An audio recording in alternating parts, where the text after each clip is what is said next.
Hey everybody, just getting warmed up here.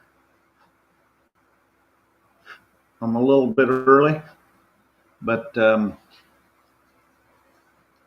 so we're just kind of letting a few people get in here, and we got to decide what we're going to watch. This is the basic weekend for the Northeast Private Information Share. So usually you guys tell me what you want to hear. And so I have over 400 YouTube videos. We can go through one of those, or we can talk about something else. It's up to you. Right now, I've got one about martial laws here that if we can go through if we want, or we can go through something else. You tell me.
You got that right. If you don't believe we're under martial law, look at the governors. It's a military, it's a medical dictatorship is what it is. And so if there's something else you want to talk about, I'm open. But that's the one I'm going to start with if nobody else has anything else they want to talk about.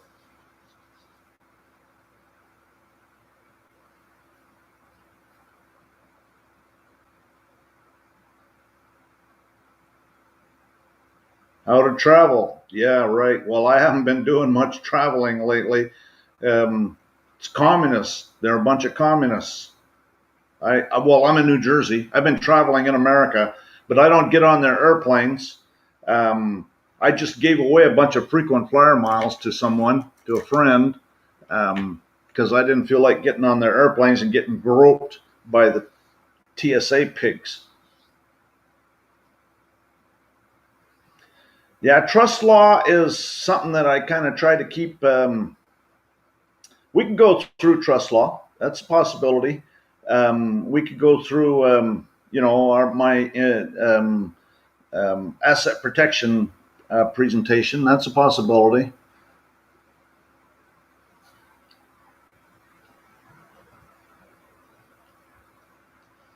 You have to be careful, and this is one thing I see all the time, is people go into commerce, okay? There's international law and there's common law, and they cannot mix. There is a common law of international law. Common law is kind of, common law can have a lot of meanings. It's kind of confusing, but common law is what court decisions. But so it depends on the court. So you have to, but there's in the causes and necessities for taking up arms, it says, matter of fact, I'll find it.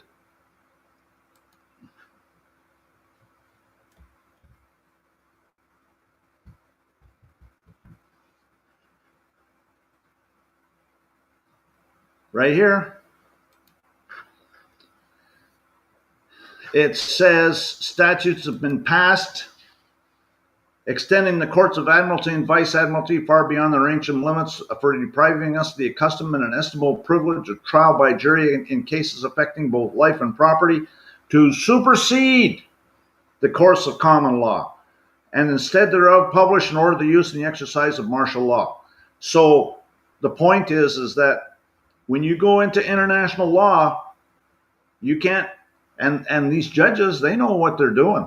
Okay, when you sit there and you start talking common law stuff, and then you use commercial words like secured party and talk about the birth certificate and all that shit, then what happens is they know you don't know what you're talking about, and they just railroad you. They just ignore everything you say, and you have to stick strictly in common law. If you want to, you gotta, and a lot of times they won't even admit that you're right, but you'll get what you want. I had a friend of mine that recently, I sent it out. He sent me a text, and one of the guys I was helping, and he was in Phoenix, and now he's down in Mexico. But he was dealing with a divorce judge, and I was helping him with it. And I told him, to file bar complaints against the lawyer and file judicial complaints against the judge and the notice and the usual stuff that I tell people. But anyways, and I helped him with it so that he was careful not to get it confused. And so, you got to stay away from those commercial words, secured party, all that stuff. And so, anyways, he sent me a text recently, and he said that, let me see if I can find it.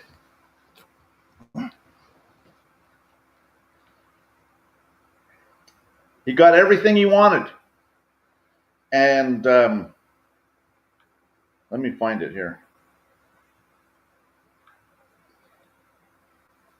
Says, you'll appreciate this. I received orders from my trial. The judge made negative remarks about my quote-unquote flawed, quote-unquote sovereign man arguments, yet gave me everything I asked for. Any novice attorney reading the orders would guess I got slammed. I felt very empowered with the outcome and thankful for the lessons I learned from you. Thank you. And so, again, you got to stick to your guns. You got to be on point. They'll never admit that you're right, but things will just kind of fall away. It's amazing how it works. And that's one of the first things I do is file bar complaints against these scumbag bar members. Don't get me going. You're going to get me going. And an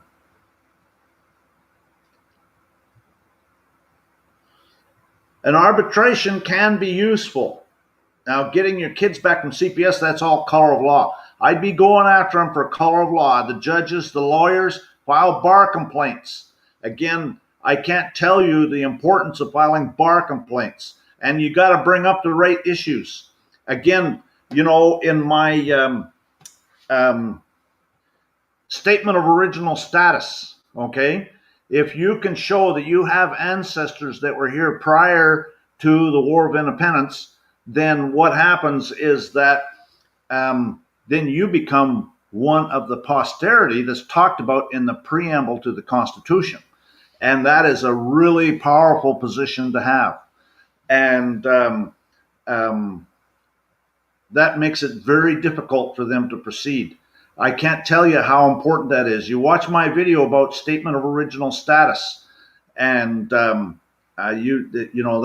one thing that with CPS and all of this stuff, they all have administrators, they have lawyers, okay, and go after their oath of office. They all have oaths of office, file bar complaints against those scumbag bar members.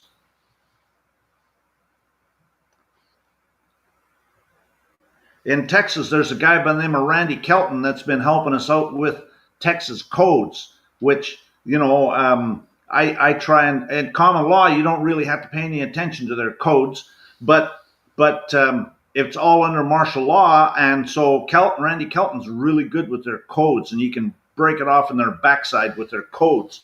And so that's always useful too. And Randy Kelton's got a website called ruleoflawradio.com, and he's also got one called trafficticket.website. There's that in Texas. If you're in Texas, definitely pay attention to that stuff. That stuff is really good.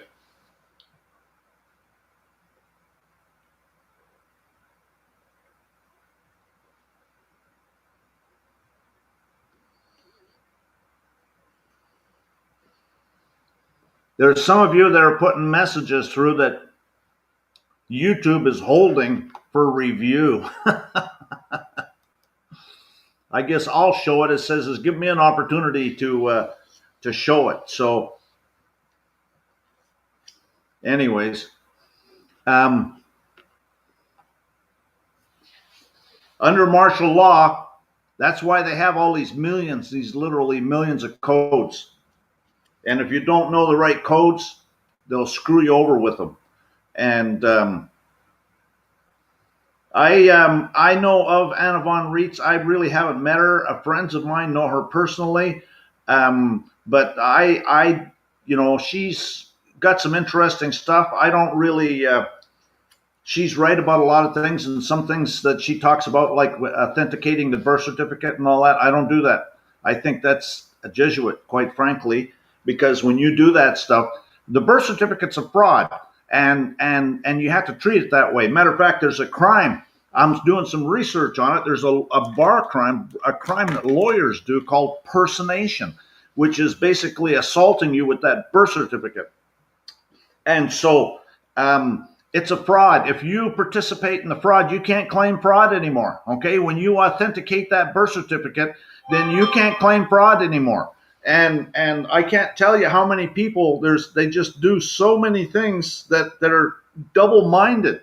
There's a lady that I know that was in a court case, and she's in jail right now, and she was in jail before. And I was getting Randy Kelton's going to help her, I hope. Well, Randy Kelton will help her if she wants it, but it's like she is just listening to so many people, and they're giving her conflicting information, and she doesn't know what to do, and she's making all the wrong choices. And but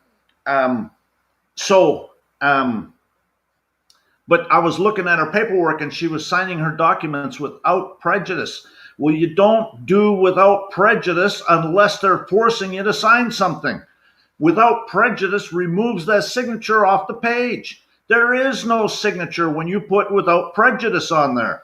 And so you don't use that unless they're forcing you to sign. If you want to sign a document and you want it to have some power, you put with full liability under God's law. That's what I do. I put with full responsibility under God's law as found in the Bible.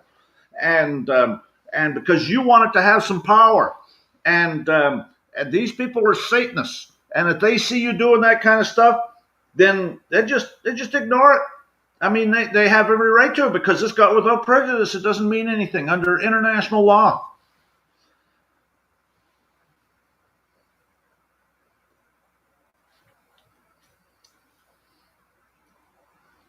There's so many people I see doing that stuff. You never put without prejudice on an affidavit. If you want an affidavit to be powerful, you can't reserve your rights. You got to be fully exposed to make it powerful. Now, I have a friend of mine that puts in a statement that says something like, I make mistakes, and if I make a mistake, I'm willing to amend my ways. And that's okay to put in an affidavit. But that way, if you do make a mistake, but I don't usually even put that affidavit, that statement in there. I just keep it to the facts and just dump on them.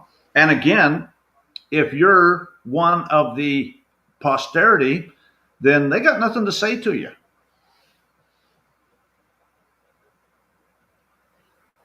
You put without prejudice. If they haul you in their jail and they're wanting you to sign shit, without prejudice on everything. And if they're in their kangaroo court and they're wanting you to sign something, without prejudice. Anytime they're forcing you to sign something, without prejudice, all over it. But if you want to sign an affidavit, if you want to file a document into the court and it's your document, then you never put that kind of stuff on there.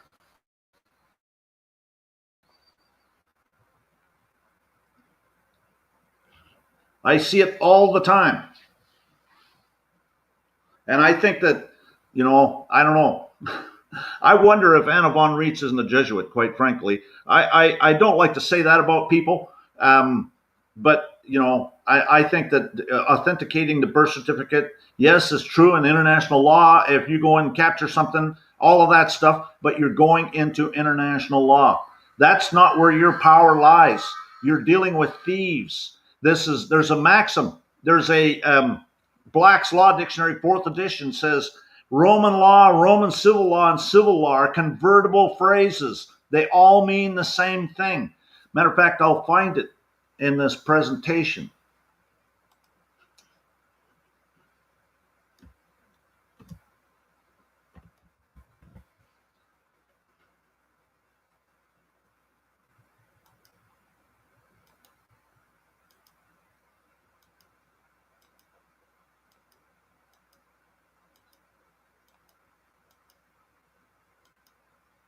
There we go, right there. Black's Law Dictionary, 4th edition.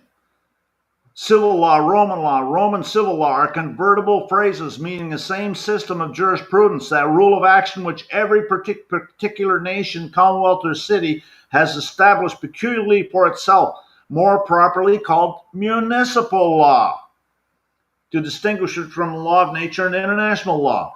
And so there's a maxim of Roman law that says, let he who is willing to be deceived be deceived.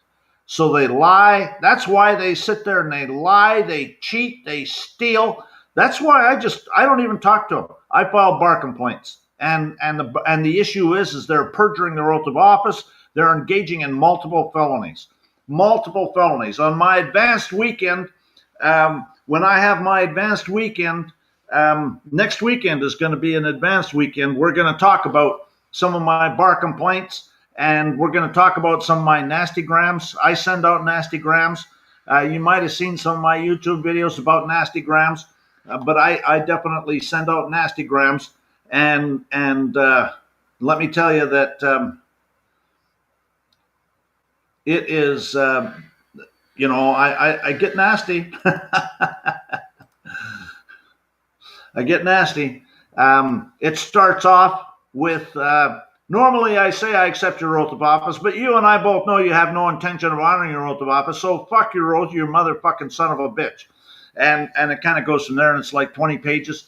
Anyways, we're going to be talking about that in the advanced weekend. I wouldn't recommend people do that without knowing what they're doing, but so we'll be talking about that in the advanced weekend, among other things. We're going to be talking about bar complaints and judicial complaints, and I'll be going through some of them.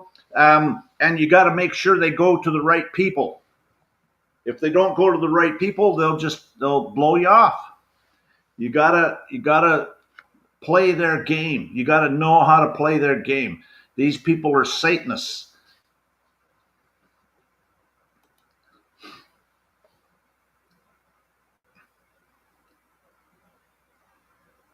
Yeah, I think I have it set. This is the first time I've done a live stream, so I think I have it set so the chat goes with the video later.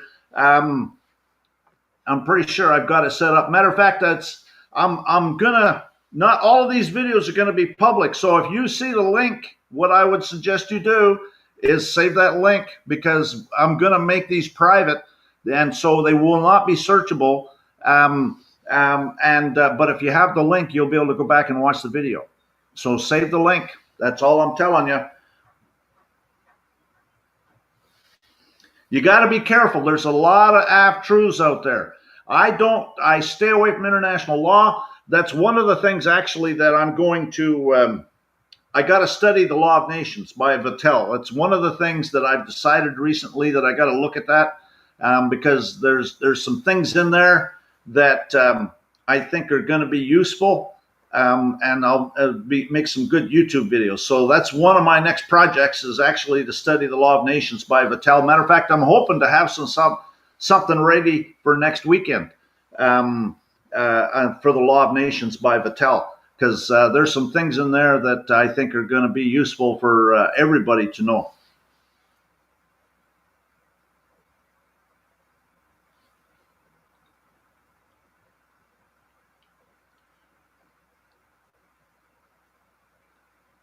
Well, the rules of civil procedure, well, remember what it said.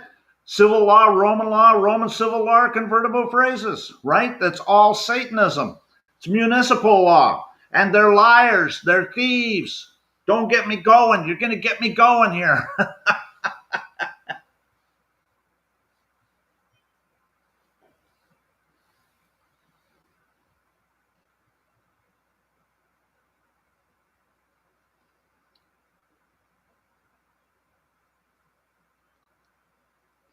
Anyways, does anybody have any preferences about what we can go through here? If not, I am going to go through this martial law presentation, and we can talk about that. Of course, I'm going to be watching the chat because that's going to give me something to use for comments, and I'll try and respond to the questions. And any donations are certainly appreciated. Go over the 12 presumptions of court and why it is important to object to those. Well, that's if you go into court, really. That's one alternative. I think I have a video or a PowerPoint presentation on that.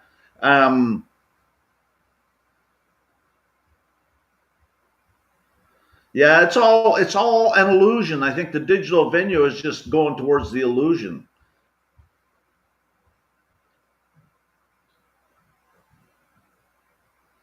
You got to save that link. I would just I'd put that link down in a Word file or something like that so that you have it. If you're on my Patreon or in my private groups, then you'll get it there as well. But if otherwise, you won't have access to it because these videos are not going to be public. Ultimately, when I get finished with them, they will not be public.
As far as any bank accounts are concerned, I wouldn't keep anything more in the bank than what you need in there to take care of business. I would have everything out of there. I'd be buying silver. Any spare cash, I'd be buying silver. Silver is going to go through the roof very soon. There's shortages of it all over the place, and so I'd be buying silver if I was you. Yes, the dollars are being printed into oblivion.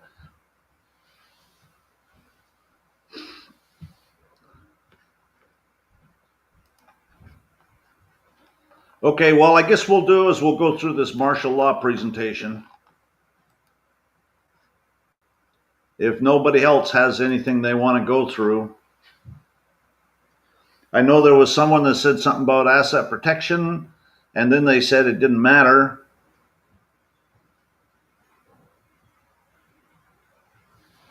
I am buying all the silver I can get.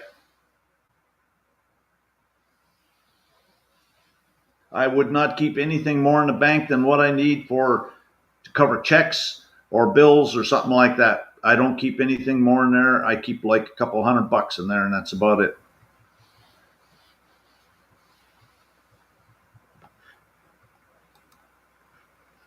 Okay, well, this one's about martial law. Martial law is here, has been for decades. Copies of these documents can be found in my private group. There's no private group at Yahoo anymore. It's been deleted. It's now at free lists. I have YouTube videos that are videos of private information shares that show these and other court citations that are available for donation. And donations to support this work are appreciated. I prefer gold or silver coin, but as an extremely less desirable alternative, I can accept the IOUs, the Federal Reserve notes, the PayPal gifts, the military script, the checks, the money orders, etc. Send me an email for particulars. Now, that's in there, and that has been very good because, all taxes are for the use of the private money system. You have to understand that the best thing that you can do with the Federal Reserve note is discharge debt with limited liability. The absolute best that you can do is discharge debt with limited liability. And that's a privilege. And so if you want them to assume that you're taking advantage of their privilege, then don't say anything. But I put that in here because I'm telling them that I prefer gold or silver coin. I don't want your privileges. You can put your privileges up your rectal orifice, and everything I do is around that. And it's amazing how that works. And, I've had people, like I had this guy send me an email one time, taxman@gmail.com, and he wanted my invoice. And so I sent him my price list, actually, is what he wanted. So I sent it to him. He never did get back and buy anything. That was kind of, but they kind of go away and leave me alone too. You know what I mean? Anyways, there's three kinds of martial law. There's full martial law proper, martial law rule, and that's taken from Ex parte Milligan, U.S. Supreme Court, and is cited in Diet versus Turner, actually in the non-ratification of the 14th Amendment by Judge A.H. Ellett to the Utah Supreme Court. That is a very valuable resource, that book by that Judge H. Ellett. Full martial law is where there's a declaration of martial law is issued. Troops are put on the street. It's used only during wartime. It's used on a foreign country when actually invaded by a foreign power or put down by an armed rebellion. And again, that's taken from that non-ratification of the 14th Amendment by Judge H. Ellett. Now,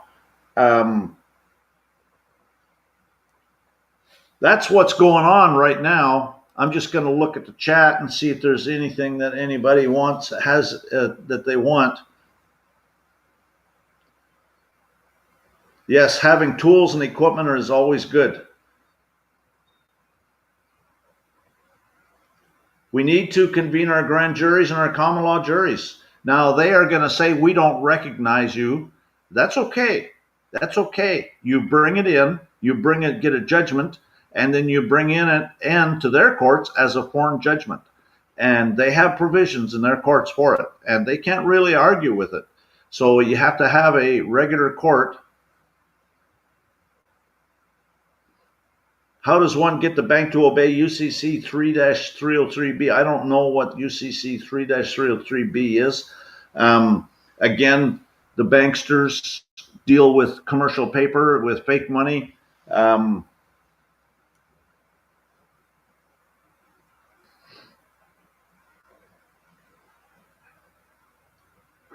Does that mean UK in it as well? UK as in United Kingdom? I'm not sure in what.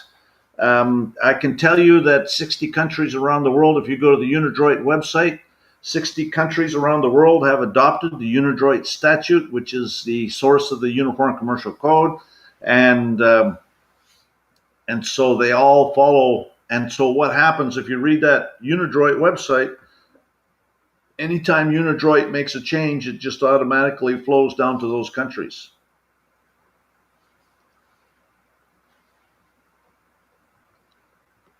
And a refusal is a commercial dishonor. So what you do is you offer to pay. That's what my Form 1020 is for. What do you want me to pay? And they'll never tell you. You want to have their lawyers tell you, okay, because they have the oath of office. That's why you go after their lawyers with the bar complaints. And go after the lawyers, the bar complaints. That's where it's all at. I'm telling you, the lawyers, anything that's happening to anybody, there's a lawyer behind it. There's a lawyer somewhere behind it. And that's where you go, is you file bar complaints against the lawyers.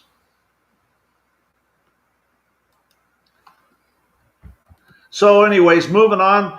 Martial law proper is the law of the armed forces. It's when a captain tells a private what to do. It's enforced by court-martial. And again, that's taken from the non-ratification of the 14th Amendment. Martial law rule is the law of necessity and emergency. It allows the domestic use of martial law powers. It's used during times of peace. It can continue for centuries during a military occupation. And that's what we're under, okay? I'm not sure, I can't remember everything that's in this presentation. If it goes into the Libra Code, I think it does. Anyways, there's a martial law rule. An emergency rule can be precipitated by a bankruptcy. There's two ways to conquer and enslave a nation. One is by sword and the other is by debt. It's precipitated by a military occupation. And then I've got some other videos that talk about it. Texas and other American states are under military occupation. Alberta and other Canadian states are under military occupation. And then Europe. I even have a video about Europe is under military occupation. This is Revised Code of Washington, Washington State, Legislative Declaration for Civil Liberties Day of Remembrance. The legislature recognizes that on February 19th, 1942, the President of the United States issued Executive Order 9066, which authorized military rule over civilian law and lives. So, again, it's all martial law. Evidence of martial law rule. Military script is circulated for money. Those Federal Reserve notes are military script. The action of Congress in the passage of the first Legal Tender Act was placed distinctly upon the ground of the existing imperative need of government, and the legal tender clause was urged and adopted as a war measure. And U.S. Supreme Court. It's martial law. It's all martial law. And I have a lot of this stuff in my book. I've got a book about Trump. It's called Trump, A True American Patriot. It's available on my website and on Amazon. If you get it on my website, it'll be autographed. If you get it on Amazon, it won't be. Anyways, I go through all of the in the Articles of Confederation in Article 1. I go through the deep state and who they are and where they came from and how they got there. Anyways, in Article 1 of the Articles of Confederation, it says, quote, "The style of this confederacy shall be the United States of America." And if you look on any Federal Reserve note, it'll say the United States of America. And then what happened is in 1861, the Southern states walked out of Congress, and Congress ceased to have a quorum, and Lincoln ordered them to reconvene under executive authority. Gee, that sounds like martial law. And they've been operating under executive authority ever since. And now all those people are dead, so they can't even reconvene Congress, if you think about it. Anyways, so now what's happened is that in 1871, Congress created an unconstitutional corporation called United States of America. And if you look on your passport, on your Silver Eagles, on Air Force One, everywhere, you see that's always United States of America. That's what's operating today, and that's an unconstitutional corporation. There's actually a Supreme Court case, Downs versus Bidwell, that talks about it. And The Supreme Court said, and that's in 1905, said there are two national governments. One operates within the Constitution and the other one does not. And so the Supreme Court case even talks about it. So anyways, what happened is that that corporation went bankrupt in 1933, and it was seized by its creditors. And it's the Roman cult. If you look at any picture of the Speaker's podium in the U.S. House of Representatives, you'll see who owns Congress. That's why Pelosi gets up there and says, we can't read this bill until after we pass it. That's because she's taking orders from the owners.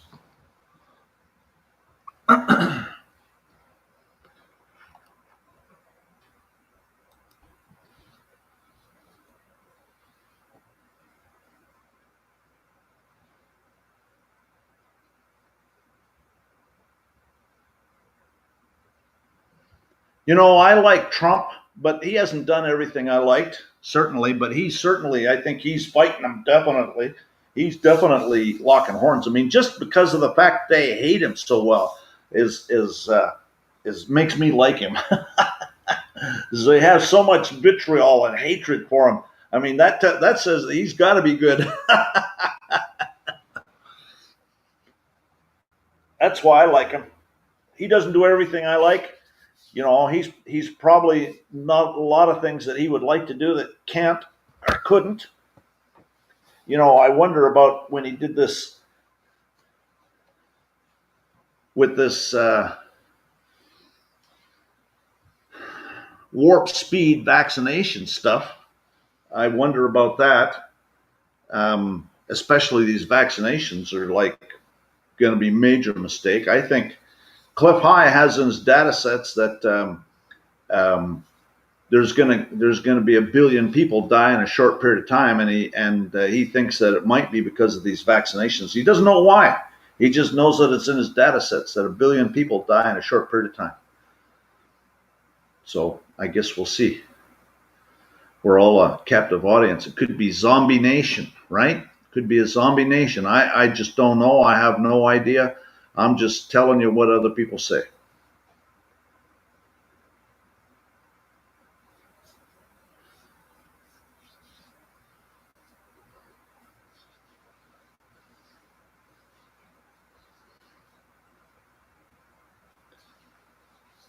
Yeah, I said I like Trump, but there's a lot of things he didn't do that he did that I don't like. I mean, you know, and nobody does everything you want.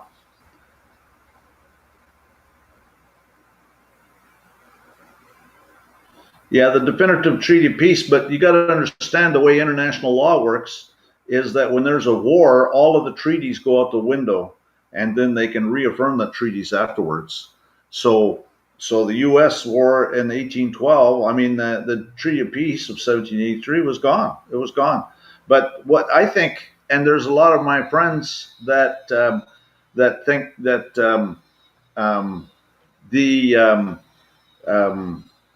the Treaty of Peace, the definitive Treaty of Peace, the big thing was they actually, King George went and put a Trojan horse in there. And the Trojan horse was when they granted all that land to the United States. It wasn't in one of the states. It was federal territory that was north of the Ohio River, right? So it was all that land. It was what's now Indiana and Ohio and, you know, those states up in that part of in the northeast. Central north area. Anyways, there's a lot of friends of mine that say that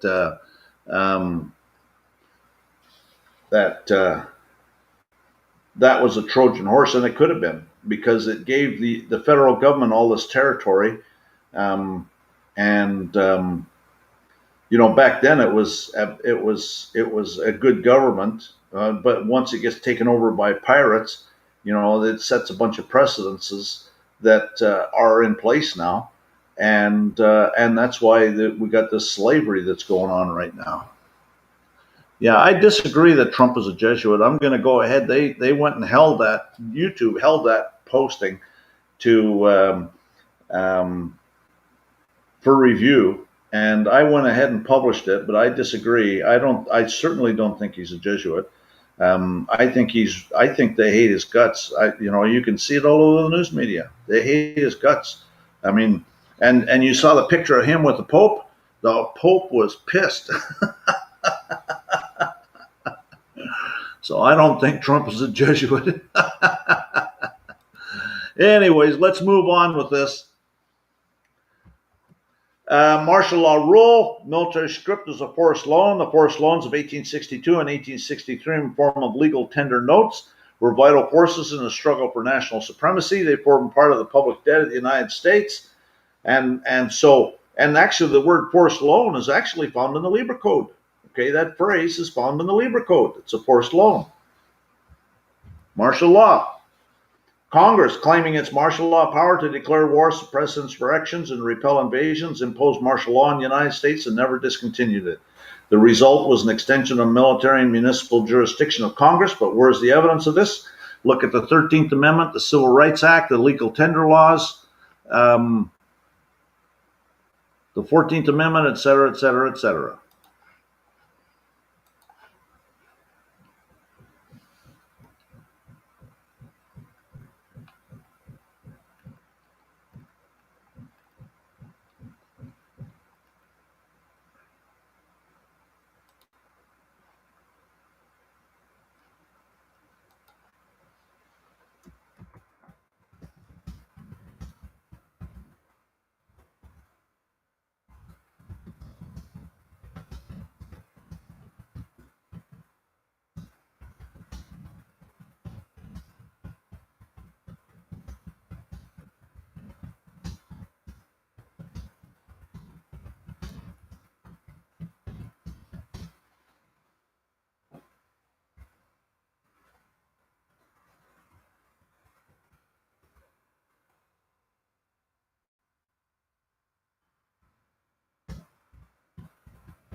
Yes, I'm familiar with Arch Treasurer and Prince Elector, and I agree.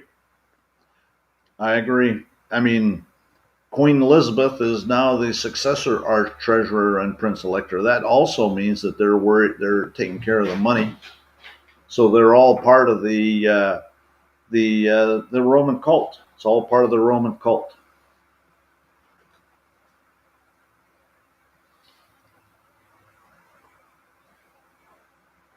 So, anyways.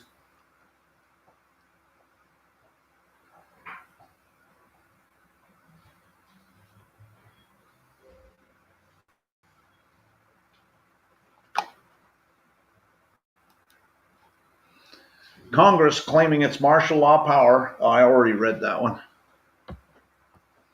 Since March 9, 1933, the United States has been in a state of declared national emergency. Under the powers delegated by these statutes, the President may seize property, organize and control the means of production, seize commodities, assign military forces abroad, institute martial law, seize and control all transportation and communication, regulate the operation of private enterprise, restrict travel, and in a plethora of particular ways, control the lives of all American citizens. The majority of the people of the United States have lived all their lives under emergency rule. For 40 years, freedoms and governmental procedures guaranteed by the Constitution have in varying degrees been abridged by laws brought into force by states of national emergency.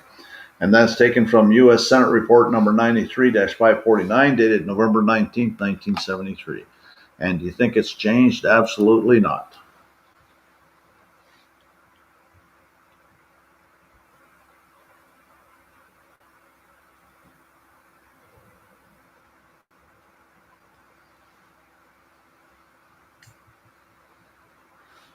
They're all operating under international law, which is martial law. Martial law is international law. Law of war is international law. It's all international law. You don't want to go there. That's the problem, and that's why you don't. The birth certificate's a fraud. I want nothing to do with it. You don't try and, people try and get access to that treasury account. And we're going to be talking about that next week when I talk about my nastygrams, because I go and the reactions. I sent a nastygram to a federal judge and started calling him motherfucking son of a bitch and that kind of stuff, And it's kind of interesting that what happened. Anyways, it's an established fact that the United States federal government has been dissolved by the Emergency Banking Act, March 9, 1933, 48 Stat 1, Public Law 89-719, declared by President Roosevelt being bankrupt and insolvent. HJR 192, 73rd Congress, in session June 5, 1933, joint resolution to suspend the gold standard and abrogate the gold clause, dissolved the sovereign authority of the United States and the official capacities of all United States governmental offices, officers, and departments, and as further evidence the United States federal government today exists today in name only. Now, this is interesting because this is United States Congressional Record March 17, 1993. Well, Roosevelt took office on March 7th. March 7th, or was it March 3rd or March 4th? It was just a few days before they went into bankruptcy. And then he did his New Deal, the communists, right? That's what they did. And so then they did World War II and all the rest of the stuff that's been happening for the last 50 or, now it's like almost 100 years. But it's interesting that Roosevelt took office just a few days before they went bankrupt.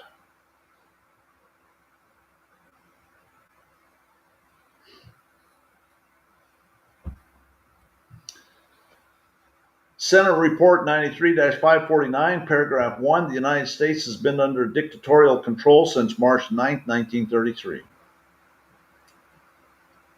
Paragraph 2, extraordinary powers have been delegated to the President, ordinarily exercised by the Congress, which affect the lives of American citizens, and a host of all-encompassing manners to rule the country without reference to normal constitutional processes. And that's a report of the Special Committee on the Termination of the National Emergency, War and Emergency Powers Acts, March 19, 1973. And that report is easily available. Just do a Google search and it'll come up. Evidence of martial law rule, income tax is collected under military authority, government seizes money without a court order, government seizes property without a court order, government seizes bank accounts without a court order. It's interesting to note that they always seize bank accounts, but they don't seize your gold or silver. Although I suppose they probably could if they were, depends on how much of a brain dead idiot you are, I've never had any trouble with them. I mean, I sued them took them to the Supreme Court twice, and they kind of leave me alone. But, anyways. Don't forget to subscribe to this channel. Don't forget to like this video. Don't forget to click the bell next to the subscribe button so you're notified when there's a new upload. And there's my YouTube channel. That was way back when I had 5,500 subscribers. The arrow is pointing at the bell because the subscribe button's already clicked. Otherwise, it'll be red. And the bell needs to be clicked. And so once you click the bell, it'll look like it's vibrating. It'll kind of look vibrating. Anyways. As we have said, the federal personal income tax is collected under a military venue with a martial law jurisdiction. Federal Reserve notes or military script circulated within a military venue. The problem is the people don't understand how the entire United States is covered by a military venue. Under the Social Security Act that was brought into existence 10 federal regional areas. These 10 federal regional areas are the same as a military base.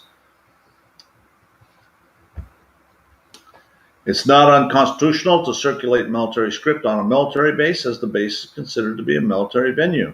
Military script cannot circulate in the civil jurisdiction of the several states. To get around this constitutional bar, the Congress, via the Social Security Act, created 10 military venues called federal regional areas. So they circumvent the Constitution. So again, it's the unconstitutional corporation that's operating. See what I'm saying? The problem that Congress realized was while Congress could restructure the government agencies into these 10 federal regional areas, the people could not be identified to be within this military venue but by their own consent. The solution was to create another military venue which would trick the people to voluntarily accept recognition that they are within a military venue. Congress solved this problem by creating the zip code. The zip code divides the United States into 10 military venues called national areas. When a citizen receives mail from an agency of the federal government, such as the IRS, in the return address, the federal agencies in the district of the regional area the letter is sent from, and on the address of the citizen it was sent to is the national area in which you received. And you notice they always do it from a different state.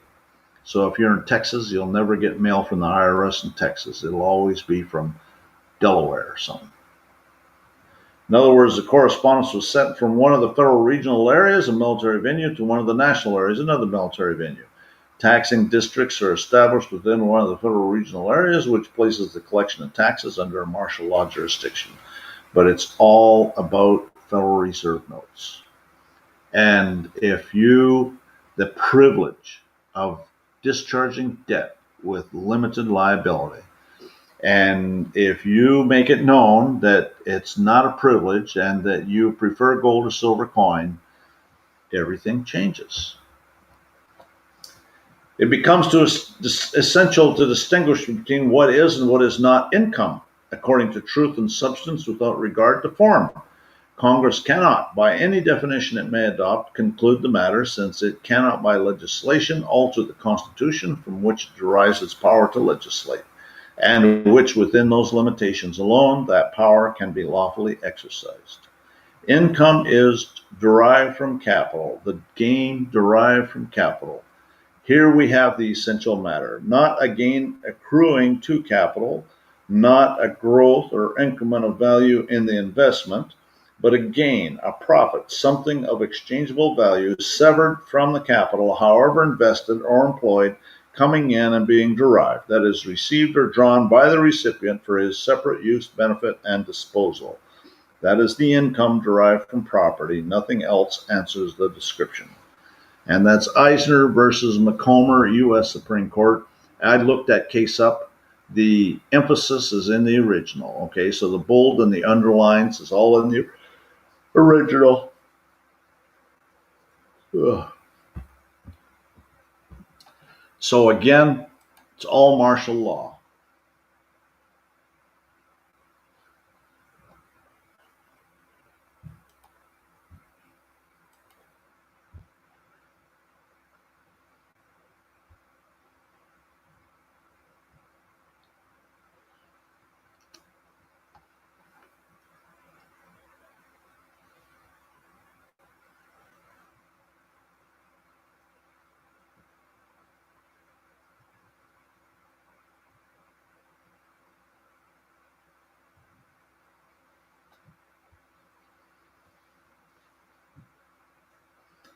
Yeah, I'm afraid that anybody that takes that vaccination it's going to shorten their life. I hope it doesn't, but I'm afraid that it might. As I'm hearing a lot of stuff about that, and and we're in the middle of. I think that we're living in Book of Revelation's time period. I would suggest people watch Bull Polney, his YouTube videos. That gives you some hope that But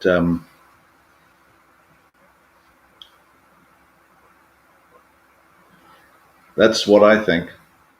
Bull Pony and Cliff High. I've been watching their YouTube videos, and I like what I think that, and Penny Kelly. Penny Kelly's another good one that I like to watch.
I don't know. My attitude is that we all have our destiny, and if people take that vaccination and then wind up dying, maybe that's their destiny.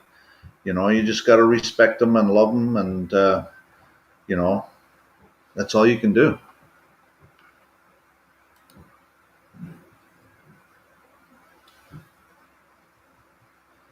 Yeah, I would never deny anybody due process, um, but I think there's judgment days coming for a lot of people.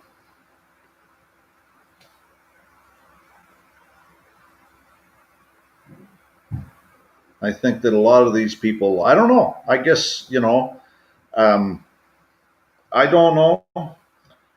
I wish I don't have all the answers. I think that it's going to be a time when some of us are going to have to head for the hills and get away from the cities. I think that's eventually what might happen. Um, but I guess we'll see. I I've got land that I want to build. You know, a place on, and it's away from the cities. I want to get away from the cities.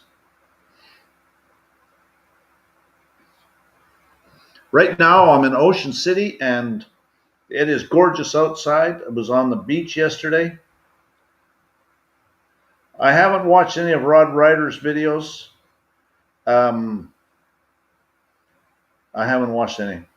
I've heard of them, familiar with them, but I haven't watched any.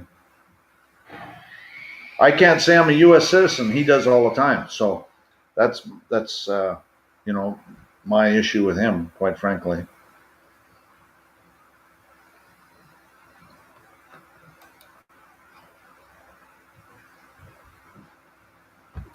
Okay, moving on. Evidence that there's a military occupation, military script circulated for money, police use rank structure of captain, lieutenant, sergeant. Police refer to non-police as civilians. Courts presume everything. Curfew is a military jurisdiction. State regional areas under metro government provide the military venue for peace officers to enforce martial law jurisdiction. And so you see that all over the place. We can't even begin to count the number of times lawyers, judges, statesmen have said there isn't any common law anymore. It's been replaced by statutes. They would be more truthful if they said there isn't any common law anymore. It's been replaced by martial law. There's no common law of the United States as contradistinguished from individual states, and courts of the United States, instead of administering common law or any particular system, conform to the law of the states where they are situated. That was before the Civil War, 1855. I'm not sure. Again, there's still there's still a separation, you know. But the problem is that if they can presume you're one of the U.S. citizen slaves, then you're a slave, and you know, you're property. That's what slaves are, is property. And so your property, your other property of the United States, in fact, is what it's called under Article 4, Section 2. There's no common law offenses against the United States, only those acts which Congress has forbidden with penalties for disobedience of its command or crimes. Under Texas law, no act or omission is a crime unless made so by statute. Legislature may create an offense in the same enactment, provide exceptions to its application. There was a friend of mine that is currently in jail, and the judge was giving her hints. At least I wasn't there, but someone told me the judge was saying, "What are you doing here?" She should have took that as a hint. Get the heck out. You know, I don't know. Some people just don't get it.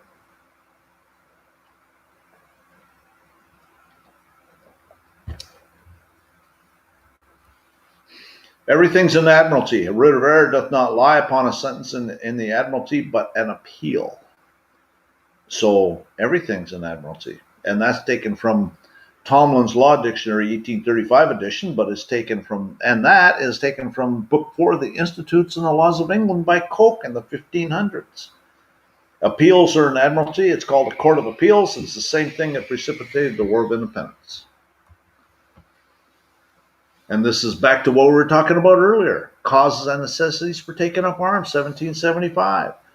Statutes have been passed extending courts of admiralty and vice-admiralty far beyond their ancient limits for depriving us of the accustomed and inestimable privilege of trial by jury in cases affecting both life and property to supersede the course of common law and instead thereof to publish an order of the use and exercise of the law martial.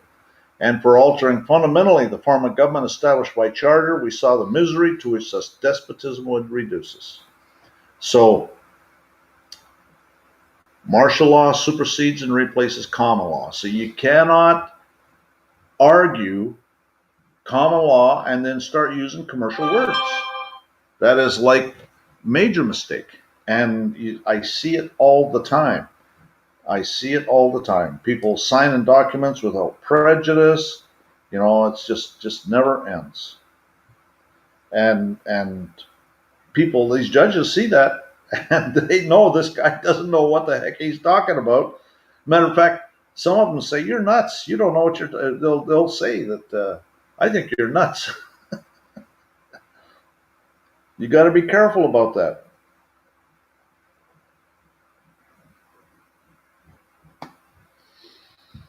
Anyways, in the meantime, civil law was the form of law imposed in the Roman Empire, which was largely, if not wholly, governed by a martial law rule. Equity has always been understood to follow the law. To have superior equity is to turn things on their head. This is exactly what happens when martial law is imposed. If equity is a law, then it follows its own course rather than following common law, thereby destroying the common law and leaving what's called equity in its place. And these judges will sit there and say, "I can do anything in this court I want." And he's right. Okay, it's all martial law.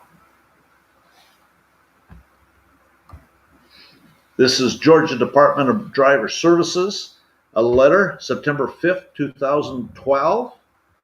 And I'm going to have what the highlighted stuff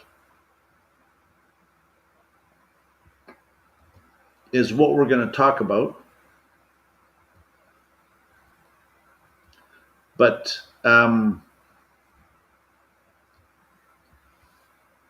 this is the important part that I wanted to mention right in here. The statute creates a rebuttable presumption. So you can rebut the presumption of residency for anyone who meets the following criteria. However, no such person shall be considered a resident for purposes of this chapter unless such person is either a United States citizen or an alien with legal authorization from the U.S. Immigration and Naturalization Service. And that's from the General Counsel for the Georgia Department of Driver Services. So that's where that's coming from. It's rebuttable presumptions, okay? Everything's on presumptions. Once you understand that, you can defeat the presumptions. But a lot of these, there's a friend of mine that had a friend.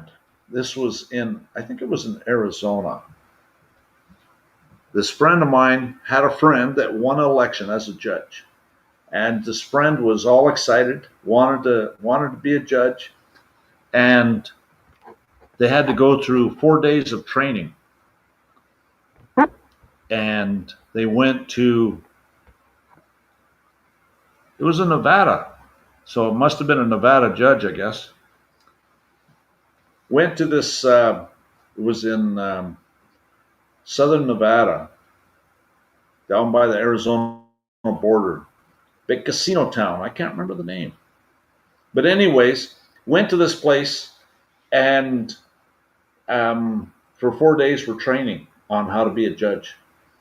And when he got back, the friend of mine said that this judge was just all discouraged because all of the training was on how to get someone into a contract, how to basically railroad people. It's all fraud and deception.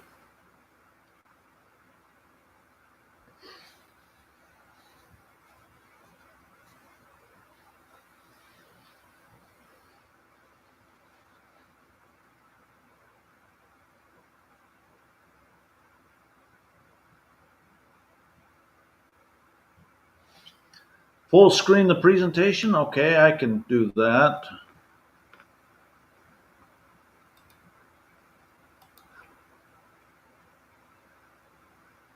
Actually, I don't think it's, I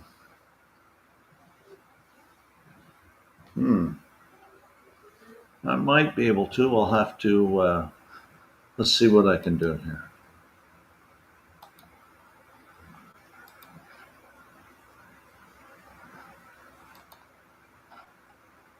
Is that going to help?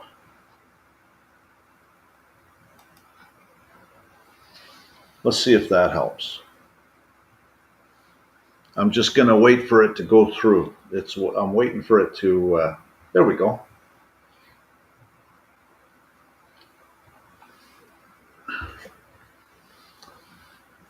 Does that help? If I full screen it, if I do it as a presentation, then it's hard to go back and forth. I can full screen it like that if that helps, but that's about as good as I can do, because if I make it as a presentation, then I can't go back and forth. It doesn't allow me to. And I like to go back and forth and look at the comments and see what the comments are, because maybe there's some questions in there that need to be answered.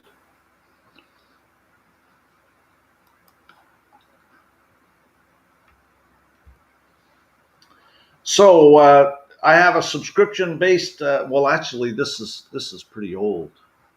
Let's.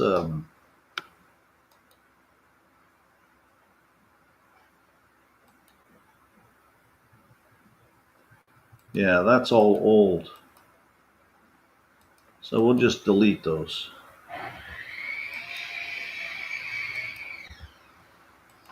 There we go.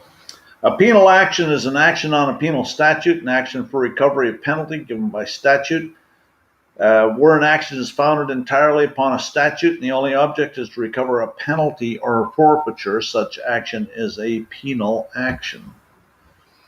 The words penal and penalty in their strict and primary sense denote a punishment, whether corporal or pecuniary, imposed and enforced by the state for a crime or offense against its laws. The noun penalty is defined forfeiture to be forfeited for non-compliance with an agreement. It's all contracts. And someone in the chat there said that a little while ago, and it's right. It is. It's all contracts. Penal action is one founded entirely on statute and brought for the sole object of recovering a penalty or forfeiture imposed as punishment for a specific offense, while a remedial action is one brought to obtain compensation or indemnity. Now, one of the things that I've been doing lately is using Article 1, Section 8, Clause 17 to basically make these cases go away. And actually, that's actually been working too. And I'll probably do a video on it here, maybe in the advanced weekend or maybe subsequent to that. But yeah, Article 1, Section 8, Clause 17 says that the United States is a maximum of 10 miles square. Over there between Virginia and Maryland. The penal action is a civil suit brought for the recovery of a statutory forfeiture when inflicted as punishment for an offense against the public. Such actions are civil actions, on the one hand closely related to criminal prosecutions, on the other to actions for private injuries in which a party aggrieved may by statute recover punitive damages. And so, yeah. So that's why, you know, if you nail a judge down, he'll say it's quasi-criminal. And so it's the action like on a speeding ticket or something like that. And it's the reason is that it's quasi-contract. Yep, I don't know how they come up with that, but it is. It's called a quasi-contract. And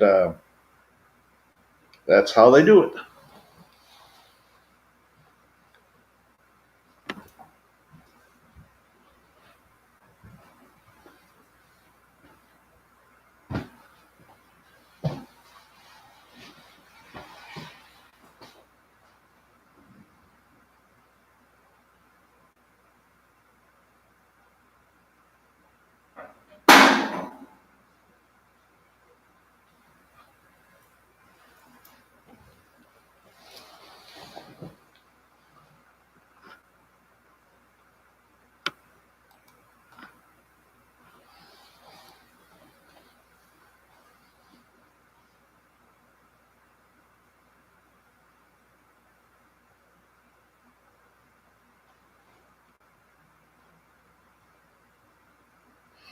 Yeah, what you are is a state national. In other words, a Texas national or a New Jersey national or something like that. And there's a guy on my Yahoo or my Google group, or is it Freelist? It's on one of them. Maybe he's on both. I'm not sure. But he's in Colorado, and he beats these tickets all the time by saying that he'll just attach a piece of paper and with a little affidavit that says that he is not a U.S. citizen, he's a state national, and then he says Article 1, Section 8, Clause 17. And so it's like, you know, half a page at the most, and staples it to the ticket and sends it in, and the thing goes away.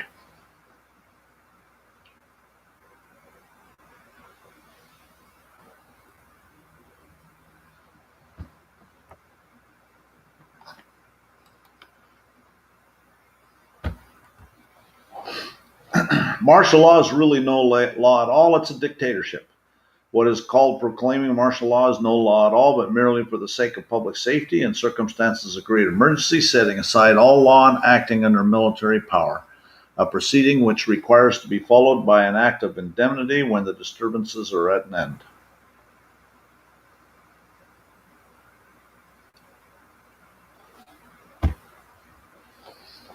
The right of trial by jury in civil cases guaranteed by the 7th Amendment and the right to bear arms guaranteed by the 2nd Amendment have been distinctly held not to be privileges and immunities of citizens of the United States guaranteed by the 14th Amendment against abridgment by the states. And in fact, the same decision was made in respect of the guarantee against prosecution except by indictment of a grand jury contained in the 5th Amendment, and in respect of the right to be confronted with witnesses contained in the 6th Amendment. So, you know, U.S. citizens don't have any rights. So why would you want to be a U.S. citizen?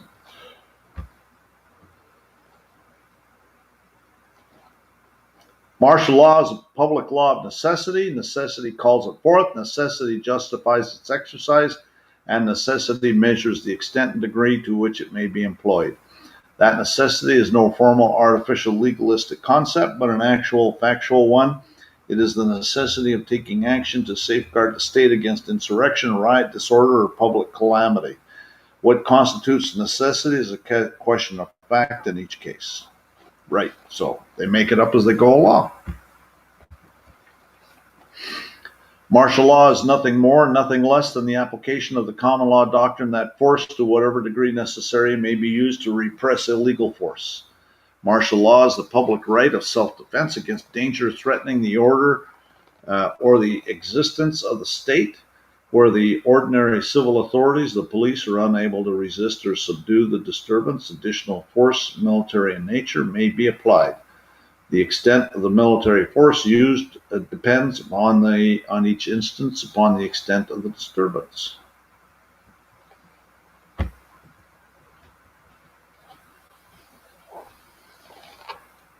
The power of Admiralty jurisdiction is extensive upon land as upon water. The Constitution makes no distinction in that respect, and if the Admiralty jurisdiction in matters of contract and tort, which the courts of the United States may lawfully exercise on the high seas, can be extended to the lakes under the power to regulate commerce, it can, with the same propriety and upon the same construction, be extended to contracts and torts on land when the commerce is between different states. U.S. Supreme Court. It may embrace also the vehicles and persons engaged in carrying it on. It would be in the power of Congress to confer Admiralty jurisdiction upon its courts over the cars engaged in transporting passengers or merchandise from one state to another, and over the persons engaged in conducting them, and deny to the parties the trial by jury.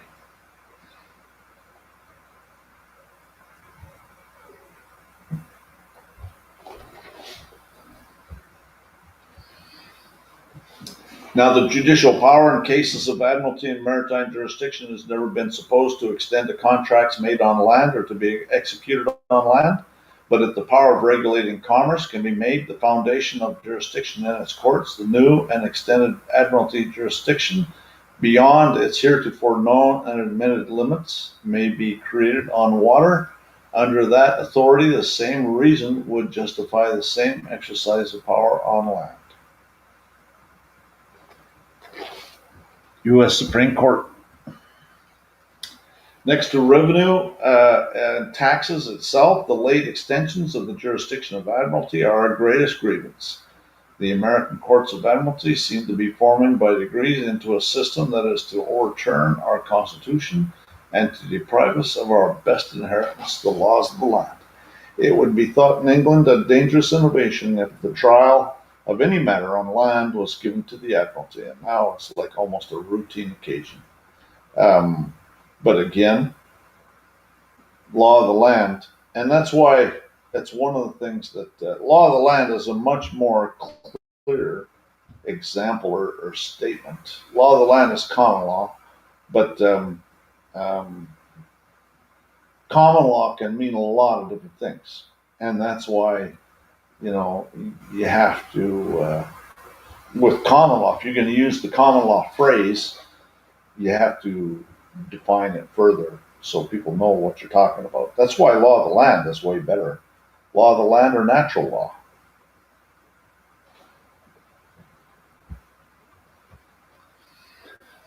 Prize, a vessel or cargo captured at sea or seized in port by the forces of a nation at war is, and therefore liable to be condemned or appropriated as enemy property. Prize court, a court having jurisdiction to adjudicate captures made at sea in time of war.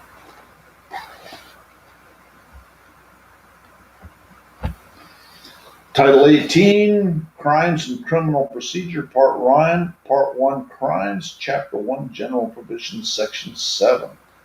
Special Maritime Territorial Jurisdiction of the United States defined. The term Special Maritime and Territorial Jurisdiction of the United States includes the high seas, any other waters within the Admiralty Maritime Jurisdiction of the United States and out of the jurisdiction of any particular state, and any vessel belonging in whole or in part to the United States or any citizen thereof, or to any corporation created by or under the laws of the United States, or any state, territory, district, possession thereof, when such vessel is within the Admiralty and Maritime jurisdiction of the United States and out of the jurisdiction of any particular state. So, how do you know what's what? Who knows?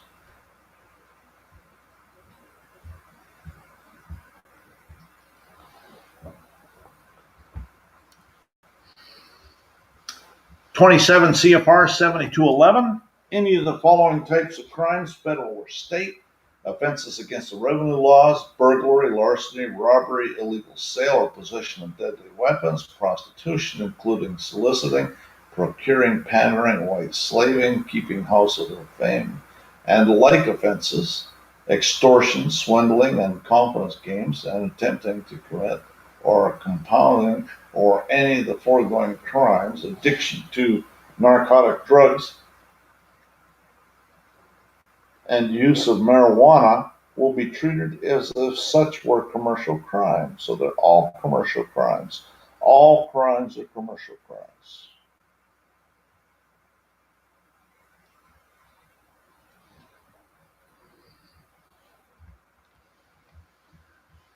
The Admiralty, from the highest antiquity, has exercised a very extensive criminal jurisdiction. Admiralty courts have a jurisdiction over contracts and torts and other special cases. Criminal jurisdiction in the United States is wholly statutory. It is natural to consider the vessels of a nation as parts of a territory, though at sea, as the state retains its jurisdiction over them. This is the doctrine of the law of nations.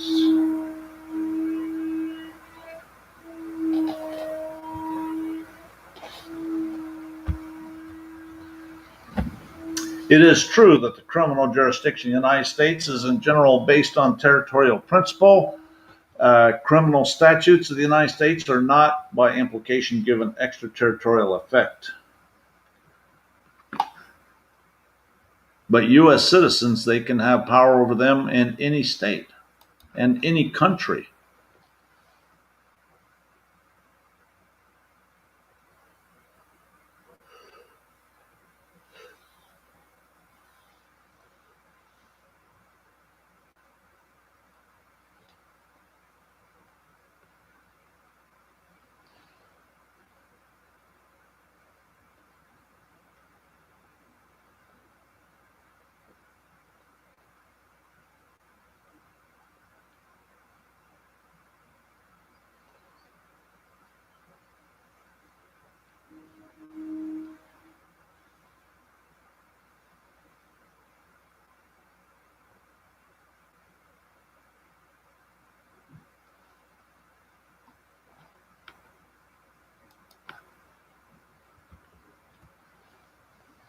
Judges who become involved in enforcement of mere statutes, civil or criminal in nature, and otherwise act as mere clerks of the involved agency. It is the accepted rule not only in state courts but in the federal courts as well that when a judge is enforcing administrative law, they're described as mere extensions of the administrative agency for superior reviewing purposes as a ministerial clerk for an agency, bought and paid for clerk. I call them that all the time.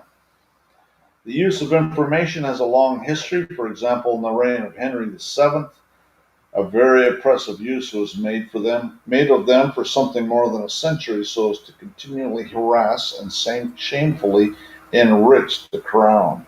No doubt. Bunch of thieves.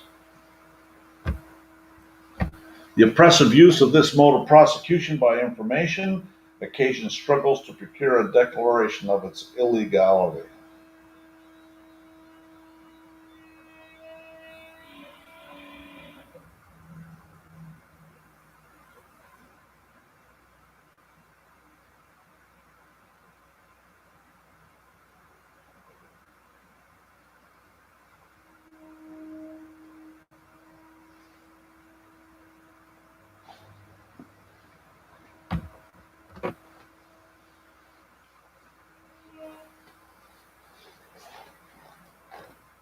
The right to be represented exists only in a military courtroom.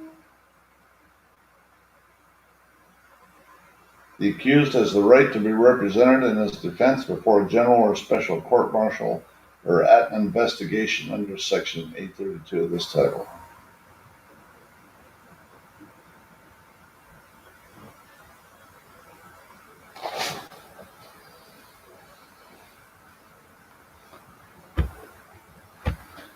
And the forms and modes of proceedings and causes of equity and of Admiralty and Maritime jurisdiction shall be according to the civil law. Civil law, they lie to you.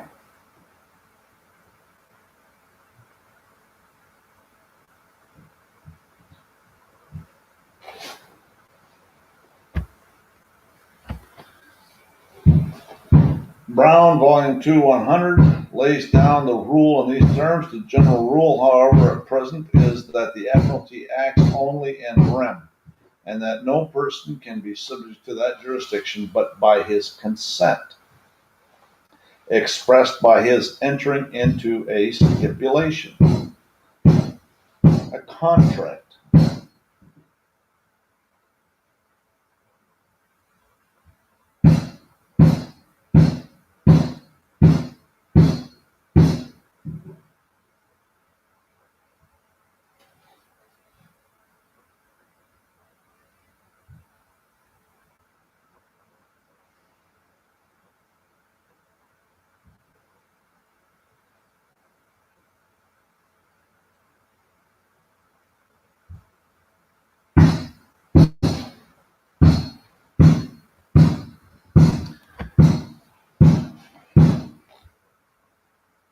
In Krebel's report, page 500, quoted by Brown, is expressly said that without a stipulation, the Admiralty has no jurisdiction at all over the person.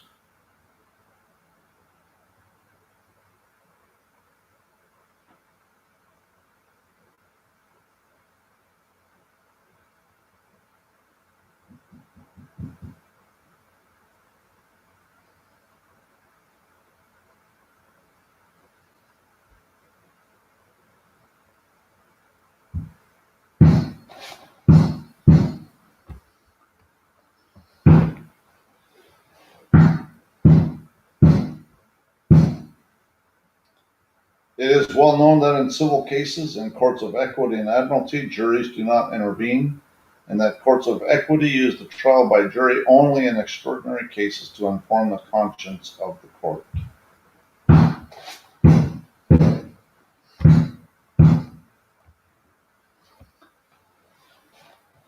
Commercial law is a subset of maritime law.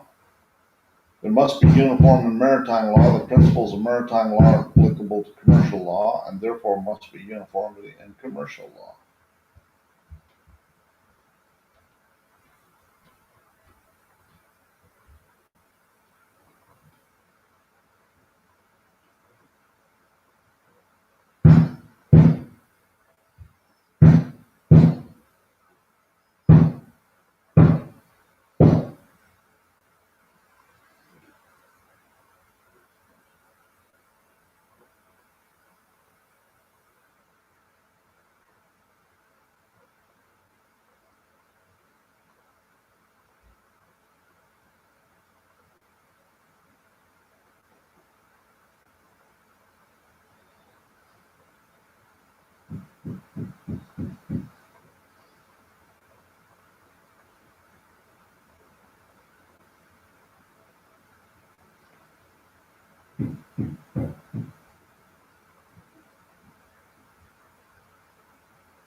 And this is that one that we talked about previously.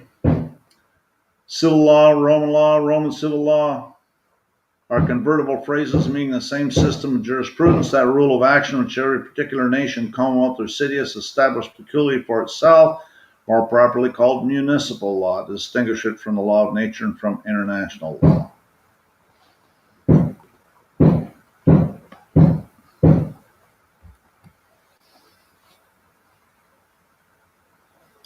And this is where the Sesticate Trust is defined in the corporations. At 15 U.S.C. 44 definitions, corporation shall be deemed to include any company, trust, so-called Massachusetts trust or association, incorporated or unincorporated, which is organized to carry on business for its own profit or that of its members, and has shares of capital or capital stock or certificates of interest. And then it goes through the same definition, except it does not have shares without capital or capital stock or certificates of interest, and that would be the Sesticate Trust.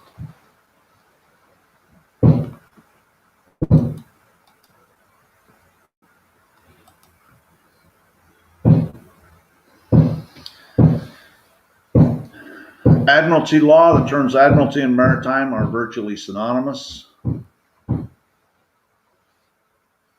United States District Court is not a true United States court established under Article 3 to administer the judicial power of the United States, but was created by virtue of the sovereign congressional faculty granted under Article 4, Section 3, and making all needful rules and regulations respecting territory belonging to the United States.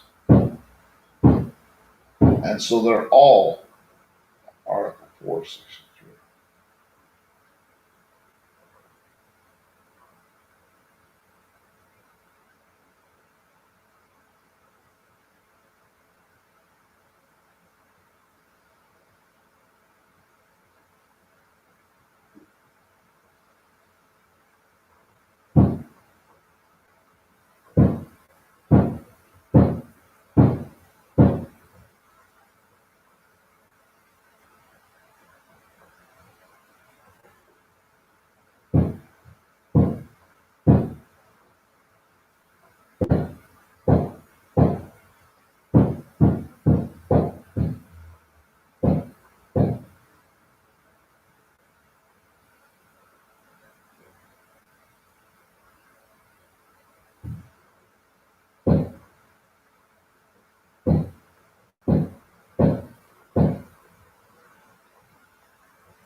Roman cult, military uniform, martial law. The wearing of clerical dress or religious habit by lay people is liable to the same penalty by the state as the misuse of military uniform. That's Article 10 of the Concordat with Hitler in 1933.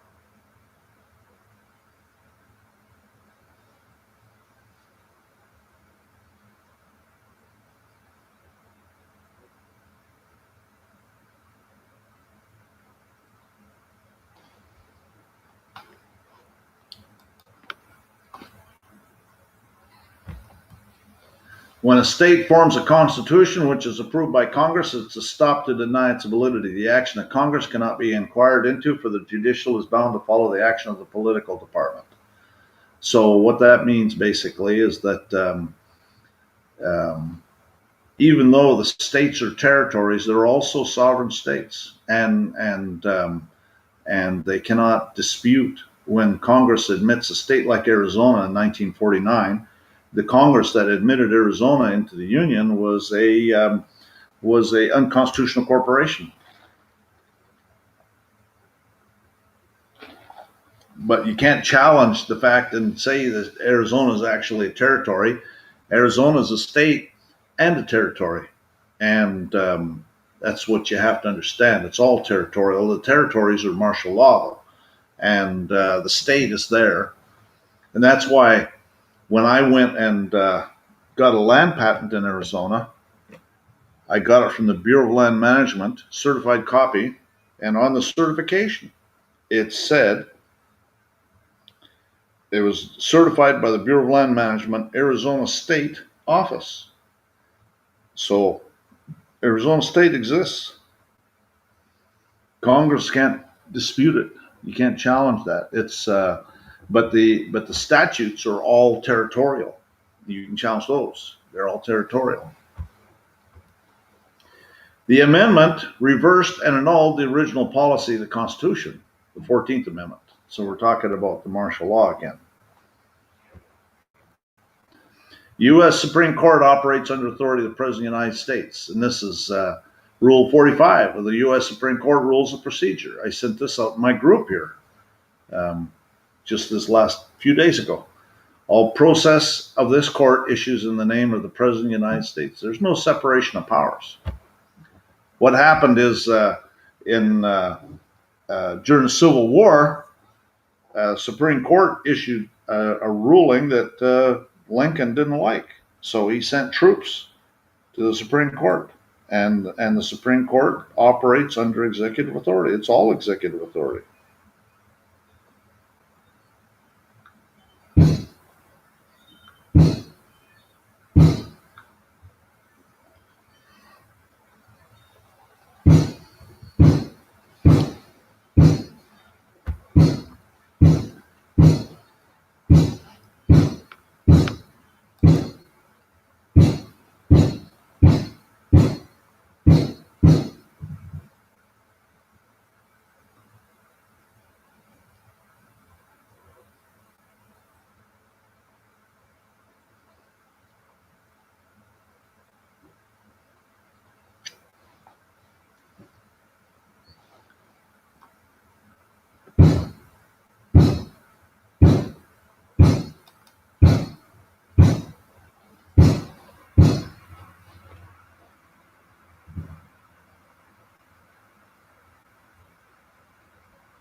This video will be, right now it's public, but it's going to be, I'm going to make it private. So if you're watching it and you want to watch it again, I would suggest you create a link or save the link so that you can go back and look at it, because it won't be searchable by if you search for it, you will not find it.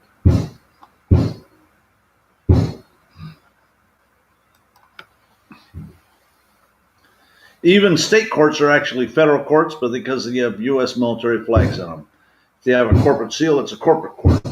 It's all territorial. If they have a coat of arms, it's martial law. Law of the flag, martial law, the law of the nation whose flag is flown on a particular vessel where it's registered, and that's Black's Law Dictionary. It's maritime law. A ship owner who sends his vessel into a foreign port gets noticed by his flag that all who enter into contracts with the master that he intends the law of that flag to regulate such contracts, and that they must either submit to its operation or not contract with it.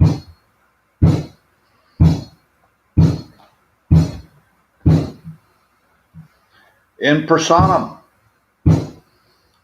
So a judgment or decree is said to be in rem when it binds third persons, such as the sentence of a court of Admiralty on a question of prize or a decree, or nullity or dissolution of marriage. See, Admiralty is all, marriage is Admiralty. Or a decree of a court in a foreign country as to the status of a person domiciled therein.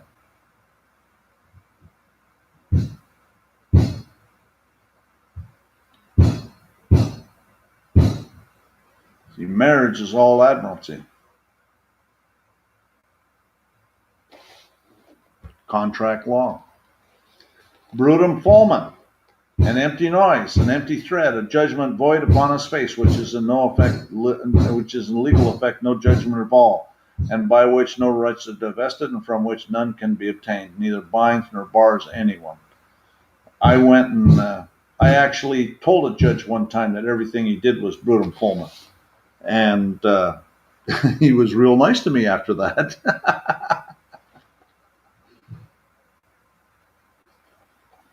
I went and filed a lawsuit against FedEx, and they removed it. FedEx removed it into federal court, and I told the judge, I says, I have nothing but contempt for your so-called court. I want your inferior court of limited jurisdiction. Everything you do is brutum fulmen. And when he dismissed my case, he didn't dismiss it right away, because I wanted it remanded back to state court. And he refused to remand it back to state court. And when he finally dismissed my case, he said that I'd called his judgments brutum fulmen.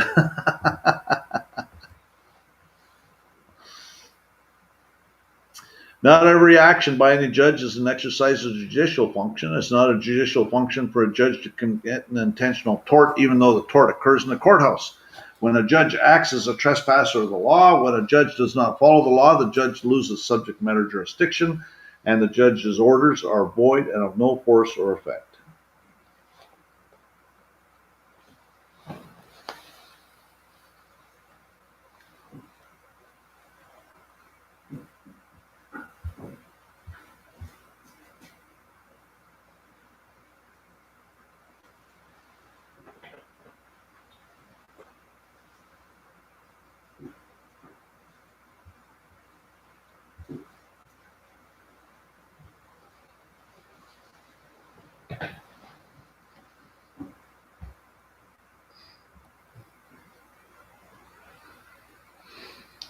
This has been going on for centuries, if not millennia.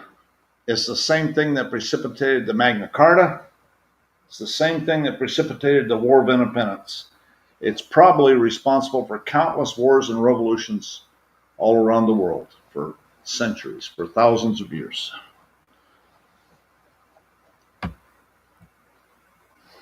In the U.S. Declaration of Independence is basically a list of grievances. Some of the grievances: he is affected to render the military independent of and superior to the civil power.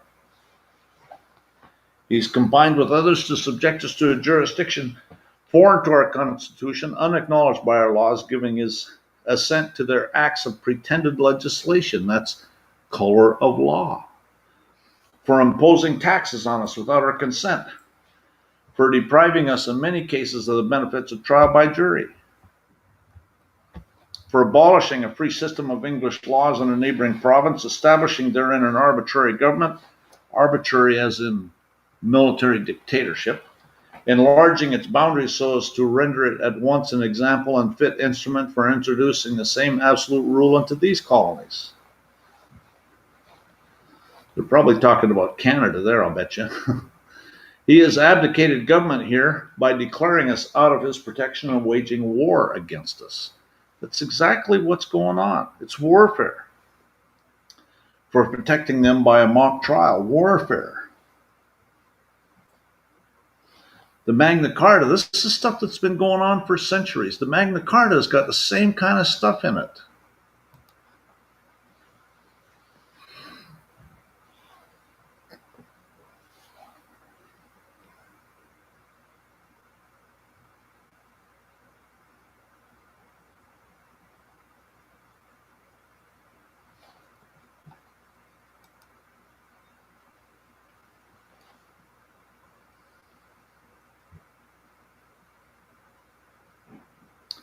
We all got to set up our common law courts and then get our judgments, and there's lots of ways you can bring the judgments into their courts as a foreign judgment, or you can also send it to Dun & Bradstreet, and there's nothing they can do. They cannot. It's a superior court. Common law courts are superior courts, so we need to set up our common law courts.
In the Magna Carta, it says the Magna Carta is full of evidence of martial law rule.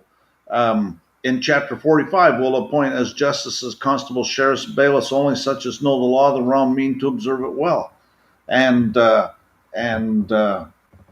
they were having problems with low intelligence thugs. In Chapter 40, it says, to none will we sell, to none will we refuse or delay right or justice. Well, they do that stuff all the time nowadays.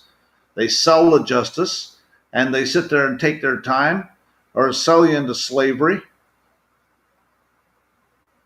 There are chapters describing how they're stealing wood and people's horses and carts and more. Law merchant is private international law, and they're violating Chapter 38 of the Magna Carta. No bailiff for the future shall upon his own unsupported complaint put anyone to his law without credible witnesses. Well, that's what the cops do on the side of the road. No freeman shall be taken in prison or seized or exiled in any way, destroyed, nor will we go upon him nor send upon him except by the lawful judgment of peers or by the law of the land. And so, again, they do that shit all the time. It happens every day, hundreds of times a day. There are certain words that are used in martial law. Residence, sovereigns inhabit, a home and is an abode. Traffic, definitely commercial. Commissioner is commercial. Drive, sovereigns travel with their private property. Human, a sovereign is a living soul or a man or a woman. Liberty, freedom, sovereigns have freedom. Mail, sovereigns use the post, the postal address, the post office. Transportation, There's at common law, the word transportation is unknown. Why do you think they call it the transportation code? Spouse is a person. Any word that is for person, trustee, trustor, beneficiary, anything to do with setting up trusts.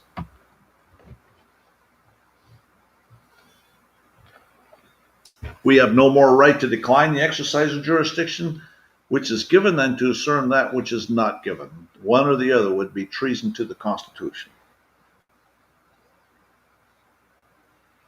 In the DC Code, there's provisions for the Supreme Court of the District of Columbia. So tell me, what do you think?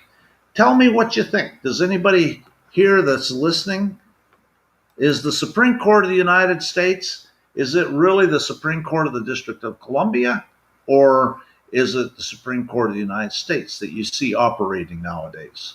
And 9 times out of 10, it's the Supreme Court of the District of Columbia.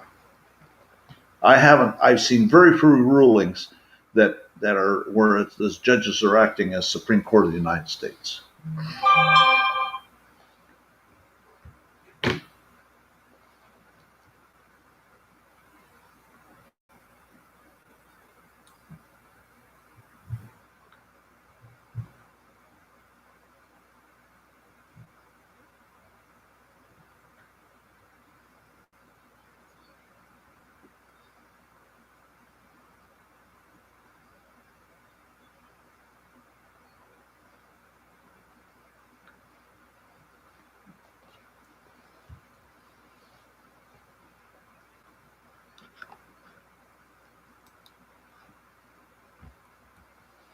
Almost every nation on the planet's under martial law, and almost every nation on the planet is bankrupt. That's how they get them into martial law, is they orchestrate a bankruptcy. Bottom line, all of this martial law stuff is for Ford and General Motors. If you're a Ford or GM employee, then you're a slave to Ford or GM. If you want to be free, then we the people have to quit letting Ford and GM run the country. That's really what it comes down to. Did you give up your God-given rights for some satanic privileges? Under Downs versus Bidwell, 2 national governments exist, one to be maintained under the Constitution with all its restrictions, the other to be maintained by Congress outside and independently of that instrument. Why do you think that Nancy Pelosi, as Speaker of the House of Representatives, says that they have to pass legislation so they can find out what it says? We can't read this bill until after we pass it. Why do you think that's going on? The courts have ruled the government is not the protector of the Constitution. If the government's not the protector of the Constitution, then who is? It's up to you and me. It's not the function of our government to keep the citizen from falling into error. It's the function of the citizen to keep the government from falling into error. We do that by challenging what they're doing, and there's a whole bunch of ways you can challenge what they're doing. Check out my other videos, Bankster Thieves 1, 2, 3, 4. I think there's a 5th one now. Churchianity series, bankrupt corporate so-called governments, bar members. There's a bunch of bar member ones too. Do it yourself, how not to volunteer for the selective service in the draft. Martial law is here. Do it yourself, no income tax. Do it yourself, no sales tax. Do it yourself, traffic stop. Do it yourself, free mail. Do it yourself, kangaroo courts. I think 1 through 18 now. Do you know who you are? Resistance to tyranny is service to God. When plunder becomes a way of life for a group of men, they create for themselves in the course of time a legal system that authorizes it and a moral code that glorifies it. Ain't that the truth? If you have 10,000 regulations, you destroy all respect for the law. Well, there's a whole lot more than 10,000. Statutes equals contract equals Roman cult. Did you give up your God-given rights for some satanic privileges? But individuals, when acting as representatives of a collective group, cannot be said to exercising their personal rights and duties nor be entitled to their purely personal privileges. Rather, they assume the rights, duties, and privileges of the artificial entity or association which their agents or officers, and they are bound by its obligations. Did you give up your God-given rights for some satanic privileges? Whenever the Uniform Commercial Code creates a presumption with respect to a fact or provides that a fact is presumed, the trier of fact must find the existence of the fact unless and until evidence is introduced that supports a finding of its non-existence. So remember, everything's under presumption. So if you want to defeat their presumption, you have to file an affidavit.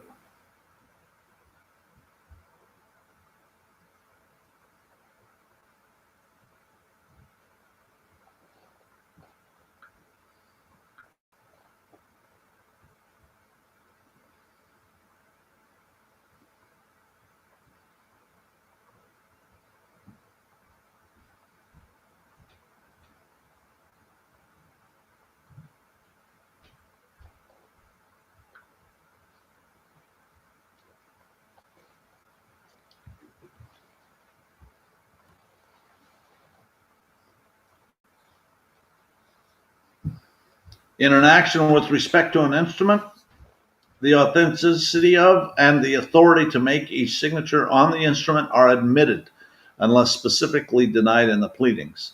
If the validity of a signature is denied in the pleadings, the burden of establishing validity is on the person claiming validity, but the signature is presumed to be authentic and authorized unless the action is to enforce the liability of the purported signer and the signer is dead or incompetent at the time of trial of the issue of validity of the signature.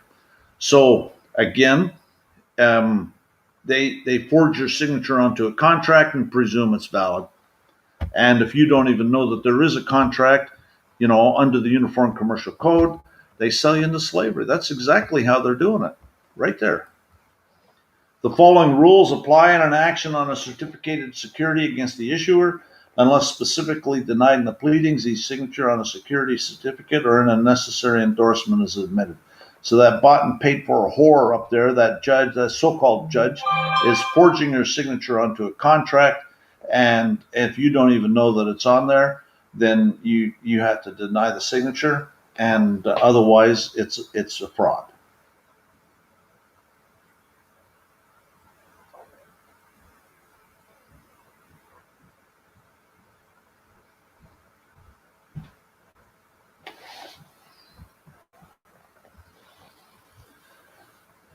These Roman cult Satanist bar member whores masquerading as judges forge your signature onto a contract and then presume it's authorized and authentic. And who's going to call the judge a liar? That's how they're populating the prisons. Carl Lentz brought the issue of forgery against the CPS when he sold his son in a successful one-page lawsuit. See the Judicial Whores video. He, the convicted felon, has, as a consequence of his crime, not only forfeited his liberty, but all his personal rights, except those which the law, which in its humanity affords him. He is, for the time being, a slave of the state. And they should be put to death. Deuteronomy 24:7, if a man be found stealing any of his brethren of the children of Israel, and make merchandise of him, or selleth him, that thief shall die. Thou shalt put evil away from among you. They should put those people to death. And we, the people, are putting up with it. We're sitting there, the prisons are populated with people that have been sold into slavery. And we, the people, need to put a stop to it. International law is a subset of Roman law. I should say is a subset of canon law. International law is a subset of Roman law. UNIDROIT stands for the International Institute for the Unification of Private Law. UNIDROIT is located 100 yards from the Holy See in Rome. UNIDROIT controls and governs the Uniform Commercial Code. Through UNIDROIT, the Roman cult has seized control of all courts. The Roman cult's bar members are already officers of all courts. See bar members 1, 2, and 3 videos.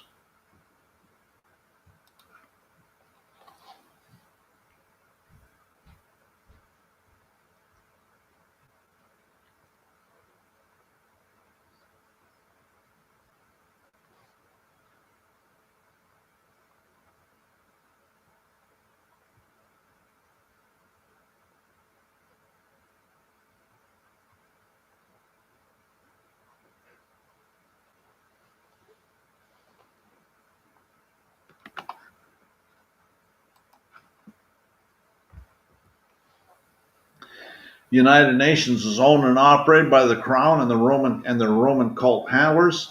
See, the Crown is owned and operated by the Roman cult video. See, the United States is a Crown colony, and the Crown owns and operates the United Nations 1 and 2 videos. Unidroit is coming from the United Nations. See the Roman cult slave scam 1 video. United Nations maintains the International Law Collection, which is also coming from the Roman cult.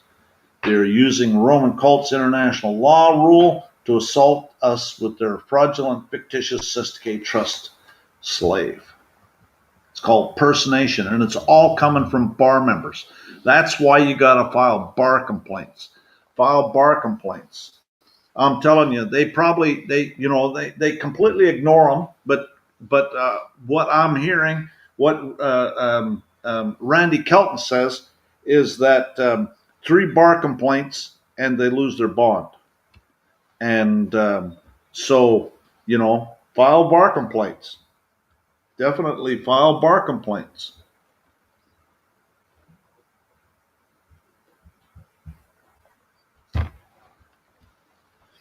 International law rule adopted for areas under federal legislative jurisdiction, federalizes state civil law, including common law. This rule serves to federalize not only statutory but the common law of a state. State and federal venue discussed. The civil laws effective in an area of exclusive federal jurisdiction are federal law, notwithstanding their derivation from state laws. And a cause arising under such laws may be brought in or removed to federal district court under sections 24 or 28 of the former Judicial Code, now sections 1331 and 1441 of Title 28, giving jurisdiction to such courts of civil actions arising under the laws of the United States. Jurisdiction, and this is taken from a set of books called Jurisdiction Over Federal Areas Within the States, a report for the Interdepartmental Committee for a Study of the Jurisdiction Over Federal Areas Within the States, Part 2, a text of the law of legislative jurisdiction submitted to the Attorney General and transmitted to the President June 1957. And that's page 158. Yeah, right. Well, it's actually page 158 through 165. It's taken from page 158 to 165.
We therefore decline to overrule the opinion of Chief Justice Marshall. We hold that the District of Columbia is not a state within Article 3 of the Constitution.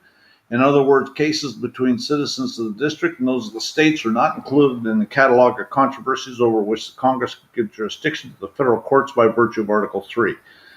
In other words, Congress has exclusive legislative jurisdiction over citizens of Washington District of Columbia, and through their plenary power nationally covers those citizens even when in one of the several states, as though the district expands for the purpose of regulating its citizens wherever they go throughout the states of the Union.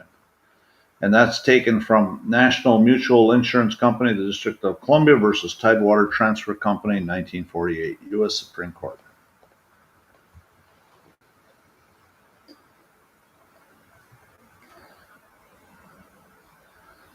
And this is Roman cult stuff that's been going on for centuries.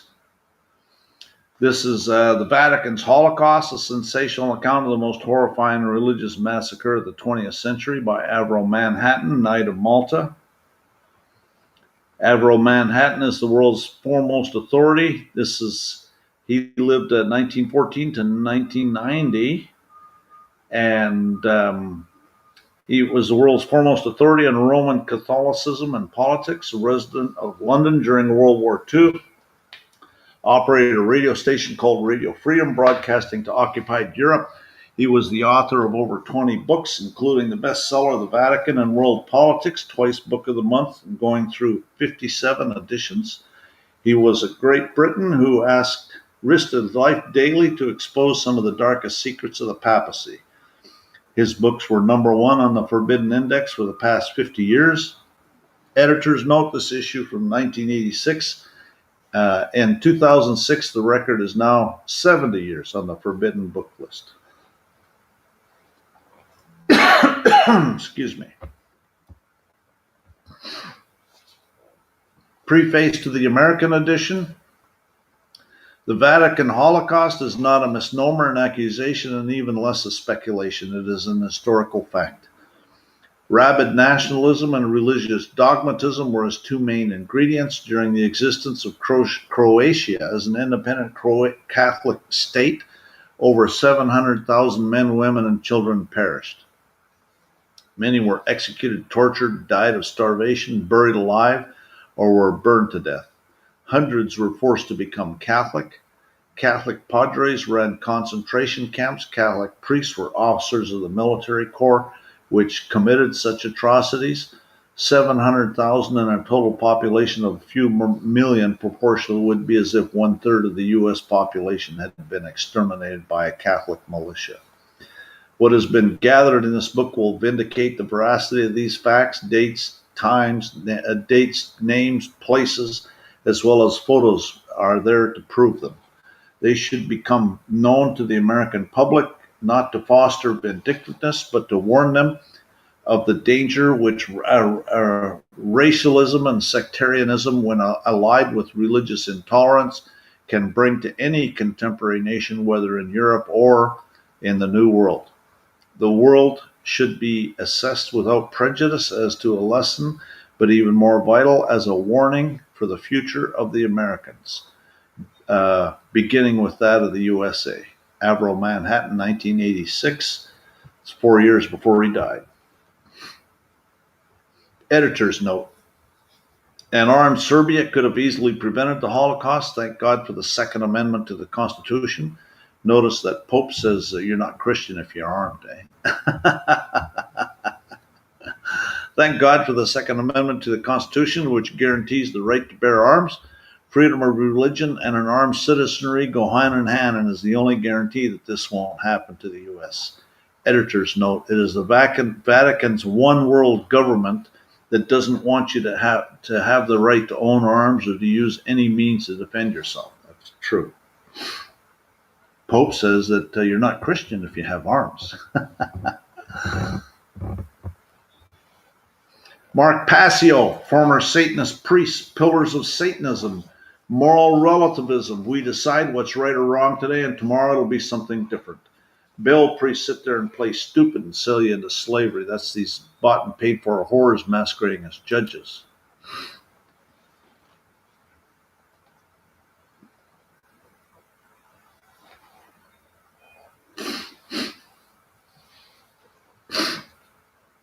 If you admit the birth certificate, then you're participating in the fraud.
There have always been two classes of citizens.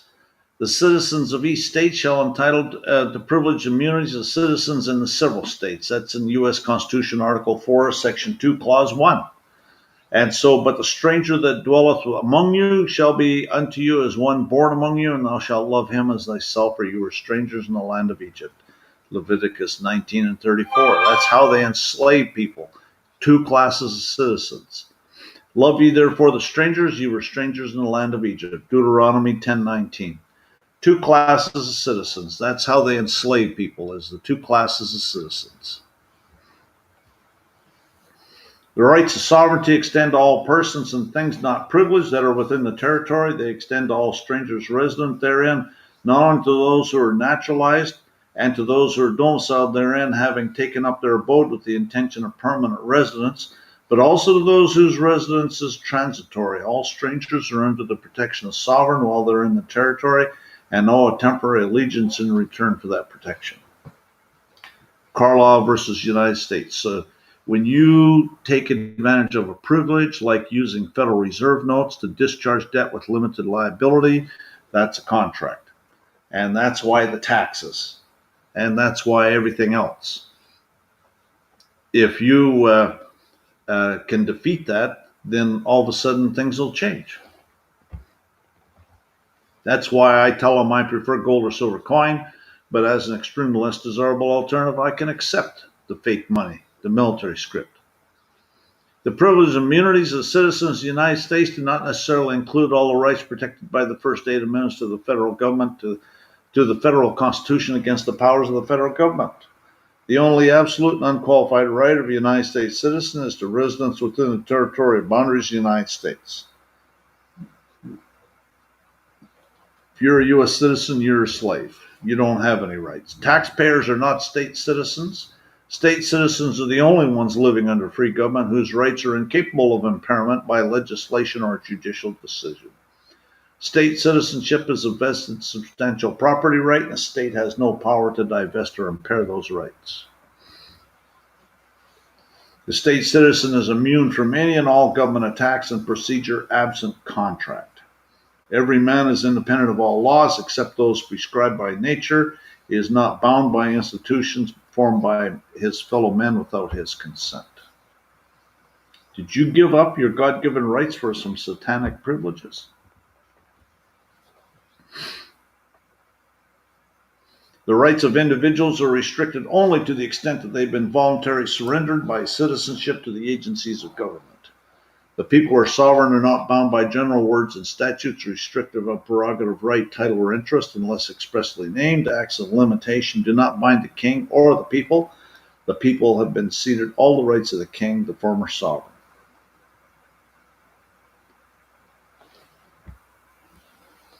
It will be admitted on all hands that with the exception of the powers granted to the states and the federal government through the constitutions, the people of the several states are unconditionally sovereign within their respective states.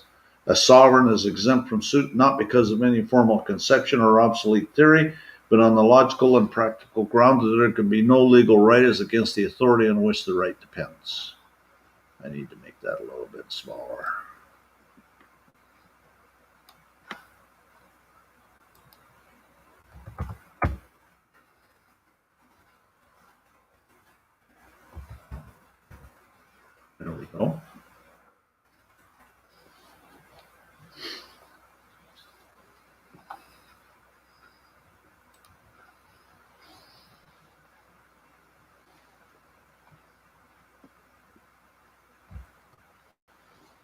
At the Revolution, the sovereignty devolved on the people, and they are truly the sovereigns of the country. The citizens of America are equal as fellow citizens, as joint tenants in the sovereignty. People of a state are entitled to all rights which formally belong to the king by his prerogative. See the Do You Know Who You Are playlist. And this is taken from Downs versus Bidwell.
Eliminating then from the opinions of this court all expressions unnecessary to the disposition of the particular case, and gleaning therefrom the exact point decided in each, the following propositions may be considered as established. Number one, that the District of Columbia and the territories are not states within the judicial clause of the Constitution giving jurisdiction in cases between citizens of different states. Number three, that the District of Columbia and the territories are states, as that word is used in treaties with foreign powers with respect to the ownership, disposition, and inheritance of property. So think about it. In United States Code, what it does is it says that the jurisdiction, like in Title VI, okay, which is immigration, or not immigration, it's border, I think it's border security or immigration, either one. Anyways, it says that they have jurisdiction over Guam, American Samoa, Puerto Rico, and the states. They're saying it twice is what they're doing because the District of Columbia and its territories are states as used with foreign powers. Okay? And the disposition and inheritance of property. So they're talking about, again, the Sestigate Trust. That the territories are not within the clause of the Constitution providing for the creation of a Supreme Court and such inferior courts as Congress may see fit to establish. So again, so that's why they have a Supreme Court of the District of Columbia, okay? Downs versus Bidwell, it was like real soon after Downs versus Bidwell came out that they came out with the DC Code. And that talked about the Supreme Court of the District of Columbia. So if you're in the territories or the District of Columbia, then you don't have a Supreme Court. Okay, well, you have a Supreme Court of the District of Columbia. Okay, not a United States Supreme Court. So they're wearing two hats now, and that's why the Chief Justice goes and does these FISA warrants and all this other stuff. That's all foreign. Okay, and they're not operating as the Supreme Court of the United States. They're operating as the Supreme Court of the District of Columbia when they're doing that. United Nations has nothing to do with state citizens. United States participation with the United Nations only applies to U.S. citizens. There are no courts in the District of Columbia and Territories. There's only kangaroo courts. A kangaroo court is a term descriptive of a sham legal proceeding in which a person's rights are totally disregarded, in which the result is a foregone conclusion because of the bias of the court or other tribunal. That's why the that Article 1, Section 8, Clause 17 works so good because you're telling them that you're all in D.C. and the territories. And so what are you doing talking to me? And I'm a state national. You don't have jurisdiction. And the thing goes away. And so that's what I would suggest if anybody has any issues. This is the end of this presentation. And so if anyone has any requests for the next presentation, otherwise I'll have to pick somebody that mentioned something about land. We've always talked about land. There's a lot of people interested in the land. And I've got a lot of videos up about it. I suppose we could if we needed to. But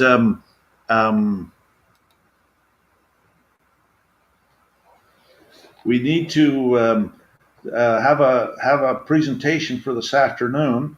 If I'll have to think about something to talk about.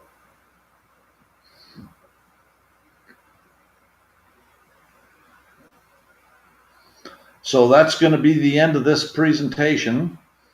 Thanks everybody for participating. We're going to be on live again at 1:30.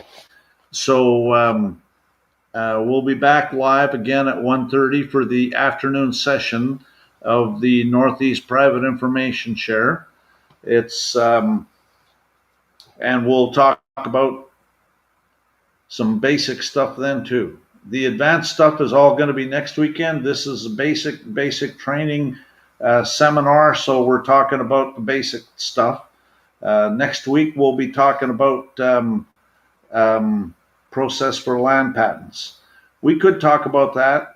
I'll think about it. We're going to be doing this tomorrow and Sunday as well, so maybe we'll talk about land patents, certainly on one of the day. I'm not sure if we'll do it today. I might start it tomorrow because it'll probably last a long time depending on how many questions people have. Anyways, thanks for participating, and we'll see you guys at 1:30. We'll start the next event at 1:30. See you later. Bye.